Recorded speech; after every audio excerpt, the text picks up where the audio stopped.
Cowboys Giants on Monday Night Football, and let's talk about it with Swagu.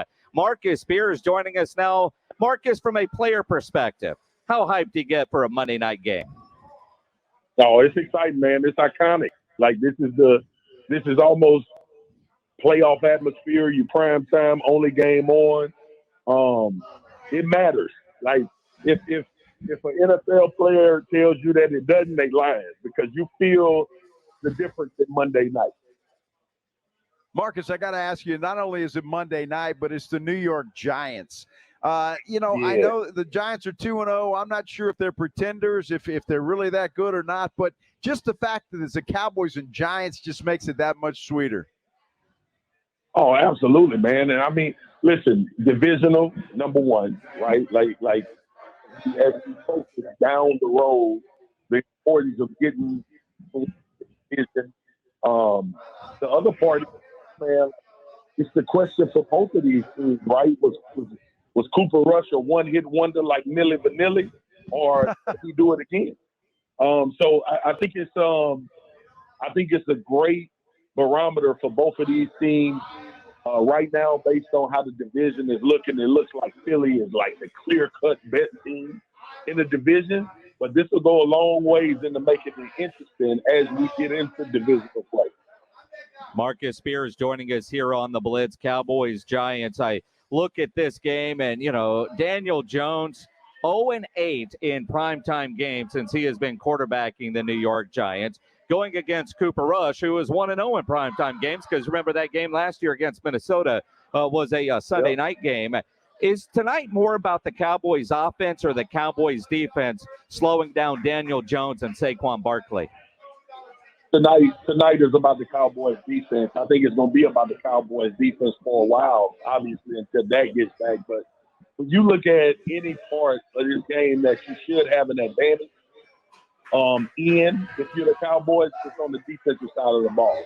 And, fellas, listen, this game could absolutely be won on the defensive side of the football, especially for Dallas, and talking about New York as well. But when you think about how Dallas has looked from a defensive standpoint, what Dan Quinn does from a scheme standpoint, especially when he has all of those rushes on the field, the key for the Cowboys tonight is to hit New York in third and unfavorable situations and make Daniel Jones have to make plays in critical moments in order to win this game. And this defense is good enough to put them in that situation. So it's going to start with being able to contain Saquon, stop him from obviously having the explosive plays, and it turning into a running offense for the New York Giants. I'm sure if you're Dallas and if you're Dan Quinn, you feel good about this game being in Daniel Jones' hands, and that's where you should be trying to put it from the first snap. Marcus, when you look at a going up against a running back like a Saquon Barkley or that type of style, a guy that doesn't need a lot of room to break it and all of that stuff, do you guys as defensive players get a little more hyped up to try and get in there and stop a guy like that? Absolutely, man. When he is the focal point of the offense. Like, I remember when I was playing, and you guys remember when Adrian Peterson was the coach of the town. And we had an opportunity to play them in the regular season when he was rolling, and also, we lost the playoff game against Minnesota when Brent was there. But it's some extra energy. It's some extra juice. We felt that way when we played Kiki. We felt that way when we played LaDainian Tomlinson. We felt that way when we played Clint Portis when he was in Washington in this early in his career. When you got a chance to play against one of the featured guys, especially as dynamic as Saquon is, it gives you a little extra juice as far as you doing your job. And the most important thing, and I think it would be boring coach talk, but the most important thing is to get them on the ground and not allow them to make those extra, dynamic plays or break a tackle or shake a dude until his ankles break or something, because that then permeates through the rest of the team. And obviously momentum is big. It'll be big in this one. The Giants are at home, so you just want to eliminate Saquon making those back-breaking type plays that he can rip off at any moment. Swagoo joining us here on the Blitz. Marcus Spears, former Dallas Cowboy first-round draft pick. You can watch him now every day on ESPN on NFL Live. Swagoo, from the locker room perspective, all last week, all signs pointed to Michael Gallup making his return tonight. CeeDee Lamb was even talking about how nice it's going to be to have somebody like Michael Gallup opposite of him. He's going to be inactive tonight. Did the locker room know all last week that he wouldn't play and they were just following the narrative? Or is it a shock to the locker room? And if so, how does that affect the locker room heading into tonight? No, I don't think it's a shock. And two, man, typically how these things work. And it's a phenomenal staff over there with Jim Meyer and Britt Brown. I work with them guys through my injuries. And it's legitimately day to day.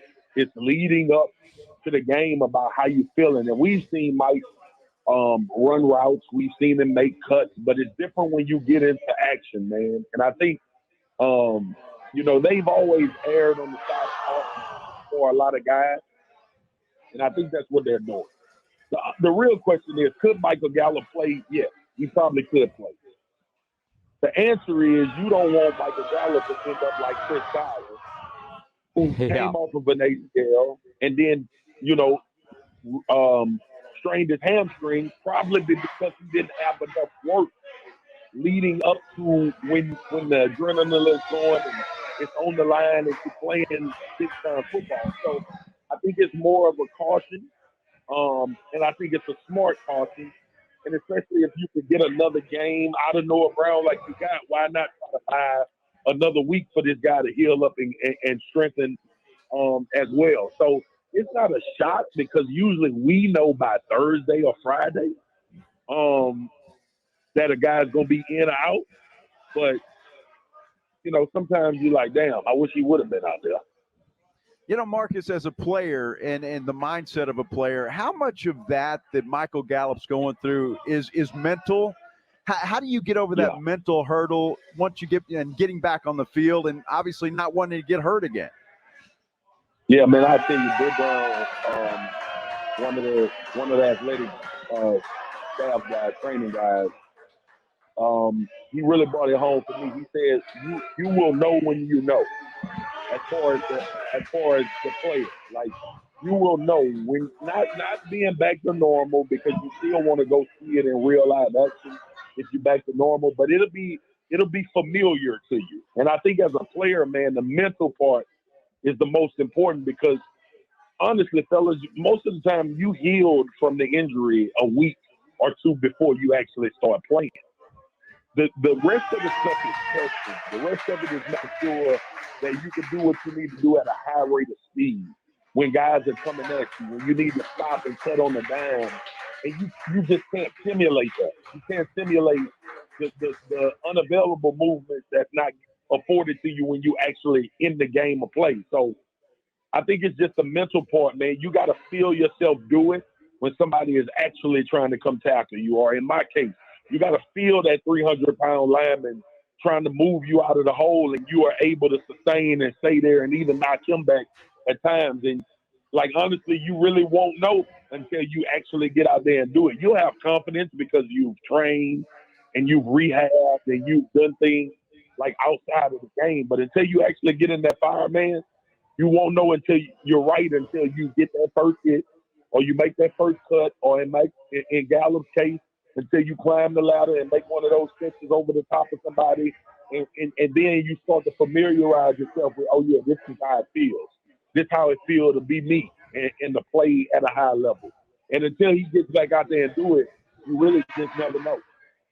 Marcus Spears joining us here on the Blitz. Marcus, I think about the Cowboys keeping Michael Gallup out tonight is an example of the organization maybe protecting the player, because I'm sure Gallup said he's ready to go. Let's give him one more week. I think yesterday in the NFL, we saw two examples of where organizations may have failed the player in that regards, with Justin Herbert playing the entire game, even when it was out of reach, and Tua, whether he had a concussion or not. And I know Dat Wynn, who used to be my co-host here on this show, he told me the best game he ever played was against Pittsburgh.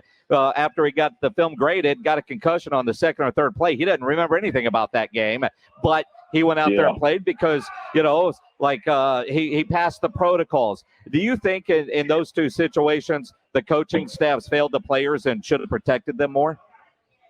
Yeah, I have a strong relationship with the NFL league office, and I know the kind of energy and the kind of attention they're giving to these particular situations. Fellas, I ain't gonna lie to y'all. I was shocked that Tua went back in the game. He was absolutely dazed. He was absolutely dazed, and we saw it. Everybody could look at the film, and he'll couch it in his back was hurting or he didn't feel good. Man, that was a head. That was your head hanging on the ground, and you losing your equilibrium, and you were off with the permanent concussion.